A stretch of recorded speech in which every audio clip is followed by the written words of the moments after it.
दोस्तों, आज की कहानी है agreement to sale, GPA, will, affidavit और पोजेशन लेटर के जरिए बेचे गए एक मकान की। इसमें प्लेंटिफ सलमा बेगम, रुखसाना बानो, नसीमा खातून हैं जो कि तीनों बहनें हैं, और डिफेंडेंट इनका भाई सैयद आरिफ है। पिता का नाम हाजी करीम अली।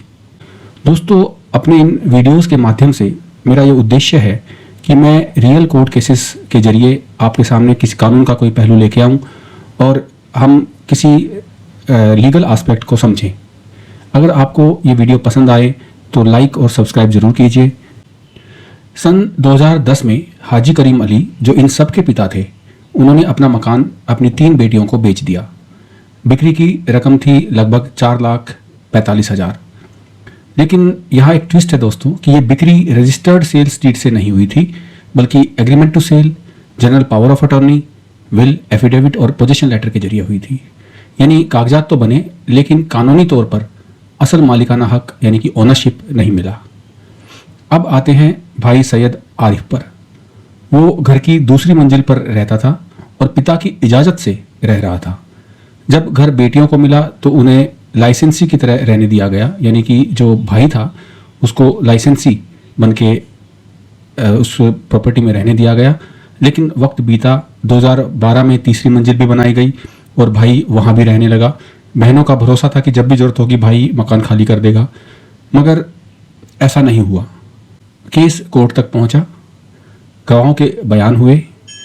सलमा बेगम ने बयान दिया कि ये मकान हमने अपने अब्बा से ख़रीदा था, हमने पैसे दिए, जीपीए, एग्रीमेंट, विल सब हमारे नाम हुए। आरिफ भाई को सिर्फ लाइसेंसी की तरह रहने दिया गया, लेकिन अब वो झगड़ा कर रहा है और घर खाली नहीं कर रहा।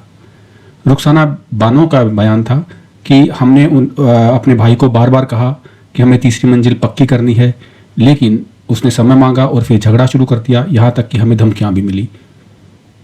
तीसरी बहन नसीमा खातून का बयान था कि हमने पुलिस में शिकायत भी की, लेकिन पुलिस ने कहा यह सिविल मामला है, कोर्ट में जाइए। तब हमने ये केस दाखिल किया। अब यहाँ असली सवाल था कि क्या GPA, agreement to cell, will, affidavit से कोई मकान का मालिक बन सकता है? दोस्तों, सुप्रीम कोर्ट का एक ऐतिहासिक फैसला है Suraj lamp and industries private limited versus state of Haryana 2012। इसमें साफ कहा गया है कि GPA, agreement to cell, will वगैरह से प्रॉपर्टी की ओनरशिप ट्रांसफ़र नहीं होती। मतलब जो भी डॉक्यूमेंट्स बहनों ने दिखाए वो सिर्फ पोजीशन का अधिकार देते हैं, मालिकाना हक नहीं। असल मालिक वही होगा जिसके पास रजिस्टर्ड सेल डीड होगी। चूंकि प्लेंटिफ यानी कि जो बहनें हैं उनके पास रजिस्टर्ड सेल्स डीड नहीं है, इसलिए वो ओनर नहीं मानी जा सकती। एग्रीमेंट टू सेल और जीपीए ओनरशिप नहीं देते। इस कारण से प्लेंटिफ्स का ये दावा, चाहे वो मकान खाली कराने का हो या डैमेजेस का, कानूनी रूप से मान्य नहीं है। इसलिए ये सूट को खारिज किया गया। यहाँ हमें एक बड़ी कानूनी सीख मिलती है कि अगर आप प्रॉपर्टी खरीदते हैं तो सिर्फ एग्रीमेंट टू सेल, जीपीए से संतुष्ट मत होइए।